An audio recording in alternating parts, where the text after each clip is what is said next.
ঢাকার গণপরিবহন ব্যবস্থায় শৃঙ্খলা ফেরাতে একের পর এক উদ্যোগ নেওয়া হলেও বাস্তবে তার সুফল খুব কমই পেয়েছেন নগরবাসী। বাস রুট রেশনালাইজেশন, নির্দিষ্ট স্টপেজ ব্যবস্থা, গোলাপি রঙের বাস চালু কিংবা টিকেটিং সব উদ্যোগই শেষ পর্যন্ত মুখ থুবড়ে পড়েছে। সর্বশেষ চালু হওয়া গোলাপি বাস এখন আবার পুরনো বিশৃঙ্খলার মধ্যে পড়ে ধীরে ধীরে ধূসর হয়ে গেছে। আর এই পরিস্থিতিতে নতুন করে আলোচনায় এসেছে টিকেটিং ব্যবস্থা। ঢাকা মহানগরে বর্তমানে শতাধিক কোম্পানির প্রায় ৬,০০০ বাস যাত্রী পরিবহন করছে। দীর্ঘদিন ধরে চুক্তিভিত্তিক বাস পরিচালনা, যত্রতত্র যাত্রী ওঠানামা এবং রুটে অসম প্রতিযোগিতার কারণে নগরের সড়কে বিশৃঙ্খলা বাড়তেই থাকে। জীবন অবাক না করলে কে করবে? 28% মিল্ক ফ্যাটের অবাক করার সাথে ফ্রেশ মিল্ক পাউডার। জীবন অবাক করুক প্রতিদিন।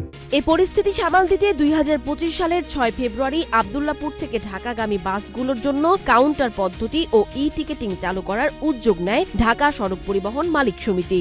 একই সঙ্গে ২,০০০-এর বেশি বাসে গোলাপি রং করা হয় যাতে সেগুলো সহজে চিহ্নিত করা যায় এবং নির্দিষ্ট নিয়মে চলাচল করে। কিন্তু পর্যাপ্ত প্রস্তুতির অভাব, পরিবহন শ্রমিকদের আপত্তি এবং সব জায়গায় কাউন্টার স্থাপন না হওয়ায় এই উদ্যোগ শুরুতেই ভেঙে পড়ে। মাত্র এক সপ্তাহের মধ্যেই বন্ধ হয়ে যায় টিকেটিং কাউন্টার। চালক ও সহকারীরা আগের মতোই যত্রতত্র যাত্রী ওঠানামা করাতে থাকেন। ফলে নিয়ম মেনে চলার কথা থাকলেও গোলাপি বাসগুলো আবার পুরনো প্রতিযোগিতায় জড়িয়ে পড়ে। সময়ের সঙ্গে সঙ্গে বাসগুলোর রং উঠে গিয়ে অনেকগুলোই এখন ধূসর হয়ে গেছে। তবে অতীতেও ঢাকায় নগর পরিবহন চালুর একাধিক উদ্যোগ নেওয়া হয়েছিল। ধানমন্ডি আজিমপুরে চক্রাকার বাস, ঘাটারচর থেকে কাঁচপুর পর্যন্ত নগর পরিবহন কিংবা পরে এসি বাস চালু, সবই নানা কারণে বন্ধ হয়ে যায়। পরিবহন মালিকদের লোকসান, ব্যবস্থাপনার দুর্বলতা এবং সমন্বয়ের অভাবকে এসব উদ্যোগ ব্যর্থ হওয়ার প্রধান কারণ হিসেবে দেখা হচ্ছে। বর্তমানে আবারও কাউন্টার ভিত্তিক টিকেটিং পদ্ধতিতে বাস পরিচালনার পরিকল্পনা করছে ঢাকা পরিবহন মালিক সমিতি ও ঢাকা মহানগর পুলিশের ট্রাফিক বিভাগ।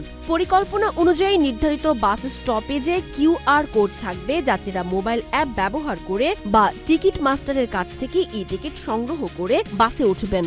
এতে নির্ধারিত ভাড়া নিশ্চিত করা, অতিরিক্ত যাত্রী নেওয়া বন্ধ করা এবং সড়কে শৃঙ্খলা ফেরানো সম্ভব হবে বলে মনে করছেন সংশ্লিষ্টরা।